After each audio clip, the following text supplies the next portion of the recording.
وقتی مادری در دوران بارداری تحت استرس هستش، برای کمک به پاسخ جنگ و گریز جریان خون بیشتر به طرف اندامهای اصلی مثل سیستم قلب و عروق و تنفس هست که این باعث کاهش جریان خون رحمی میشه و رسوندن اکسیژن و غذا رو به جنین محدود میکنه و میتونه باعث اختلال در رشد جنین بشه و ریسک تولد نوزاد نارس و کم وزن رو بالا میبره.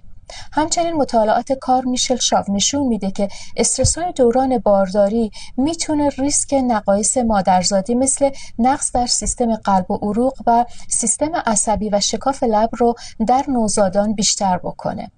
از طرف استرس باعث تضعیف سیستم ایمنی میشه و این میتونه که شانس ابتلا به آلرژی و آسم و بیماری‌های عفونی رو در این کودکان بالا ببره. بررسی ها نشون میده که این کودکان بیشتر در معرض اختلالات روانپزشکی مثل اضطراب، افسردگی و بیش‌فعالی هستند. همچنین به دلیل تأثیری که استرس بر رشد و تکامل هایپوکامپ داره، این تأثیر میتونه باعث نقایص پایدار در یادگیری و حافظه و تمرکز کودک بشه. این کودکان همچنین دچار بیش حساسیتی نسبت به استرس هستند.